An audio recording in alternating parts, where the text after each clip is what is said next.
So this video is for people that have maybe smoked at one point in their life and want to exercise some measures to maybe mitigate some of the damage. Or maybe you're a smoker now and you want to mitigate some of the damage and you want to stop. I am not an addiction expert. That's not what I'm trying to do, not even remotely close, okay?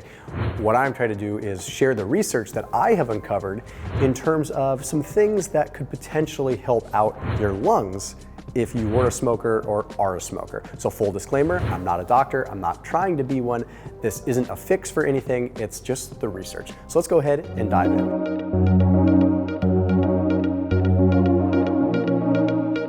Okay, so the first thing I want to do is I want to reference an interesting study. And this study took a look at people that were smokers and non-smokers.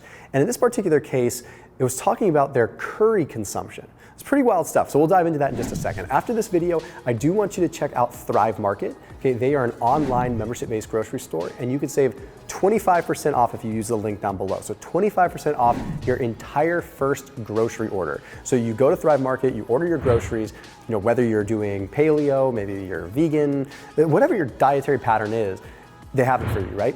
But this will allow you to get 25% off that entire first grocery order. So you order all your groceries, put them in your shopping cart, check out, and then it gets delivered to your doorstep in a couple of days.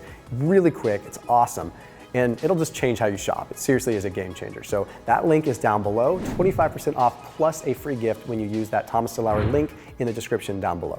Okay, so this study was published in the journal PLOS One. It took a look at 2,478 individuals, a mix of smokers and non-smokers, okay? And they were looking at the consumption of high curcumin-rich curry intake. That sounds wild, right? Okay, you're telling me to eat curry? Here's the cool thing that I like about this study is a lot of studies look at very little nuancy things, which is great. We need that nuance. We really do in terms of science and in terms of mechanistic actions. But in terms of real life observational stuff, this looked at real food, like curry that was just heavy with curcumin, like most curry is. Well, they looked at some things with the participants, okay? Well, a lot of times when you're measuring your lungs and your lung health and your lung efficiency, you look at a couple of things. You look at what is called your forced vital capacity. That is how much you can exhale in terms of just how much you can exhale with a forced exhale if you take a deep breath and then exhale. But there's also what is called the forced expiratory volume, which is how much you can exhale in the first 1 second of a forced exhale. Okay, that really does measure your airway and all kinds of things. So with this particular study, they found that those that consumed higher amounts of curcumin with this curry had higher FEV scores, higher forced expiratory volume scores. And what they ultimately found is that the more curcumin, the more curry, the more positive effect on the lungs. But why do I bring this up for smokers in particular? Well, because with the study, they divided it into smokers and non-smokers, and they found that there was a more pronounced effect with the lungs in terms of smokers. I find this fascinating. Now, I have to be very careful and tread lightly when I talk about anything inflammation modulating. You just don't want to go down that rabbit hole too much on YouTube. But the reality is that there is a lot of documentation, a lot of evidence surrounding turmeric curcumin and its potential anti-inflammatory effect.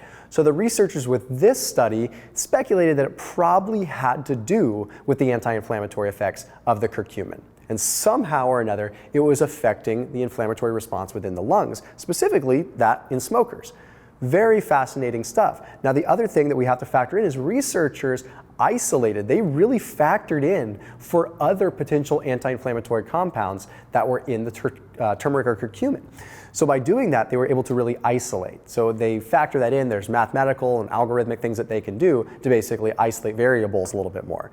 So very fascinating. Now, I'm not going to go down too much of a rabbit hole, but there was another study that had demonstrated that omega-3 consumption had a very similar effect. Now, the reason that I mention this is because omega-3s are most noted for being potentially anti-inflammatory. So I see kind of a common denominator there that leads me to probably align with the researchers in their hypothesis of it being an anti-inflammatory effect. But forget all the scientific gobbledygook.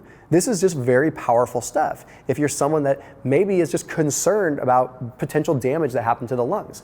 But what's this other food that I wanted to talk about? You may or may not be too happy about this, but it's oysters. I know, okay, whatever. I mean, yes, it's an aphrodisiac, and that's cool in some ways, but oysters have a lot of zinc. And you're probably wondering, can I just go take a zinc supplement?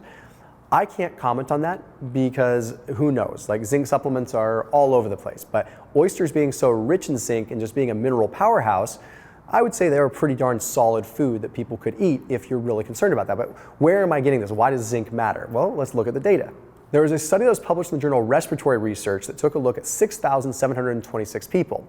So what they found with this was that the bottom 1/3 of zinc consumption ended up having a 1.9x higher odds of getting COPD. Okay, so basically, the bottom third of zinc consumption had a 1.9x risk of COPD.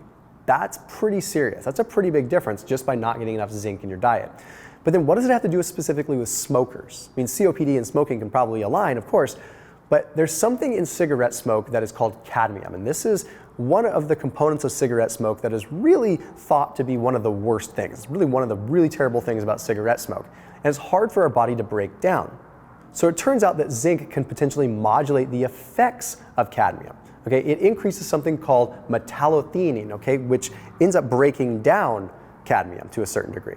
This doesn't mean that it's absolving you of all the damage that you've done, and it doesn't mean that it's making it so that you can smoke willy-nilly and not have a problem, but it does mean that there is some documented research that maybe it can help break down cadmium better so you can deal with it and maybe it's not hanging around as much. So zinc, if you did want to do it in a supplement form, you probably want to find one that's going to be more of a chelated zinc, okay, and probably one that is alongside copper, because if you consume too much zinc, then you're also depleting your copper stores. Another food that you may want to consider that's within a similar category, but not as much zinc, but it does replenish the copper, is beef liver. Okay? I know it's not exactly the most luxurious sounding food, but there's a lot of benefit as far as nutrients, as far as B12, as far as minerals go, as far as choline goes. So all things to look at. So a little bit of a bonus with the beef liver there, since it might provide the copper that you become a little bit deficient in if you go overboard on the zinc, but the curry is really a big one. So I can tell all these people are going to be making some kind of curry, an oyster beef liver curry. That doesn't sound too good. Anyway, I'll see you tomorrow.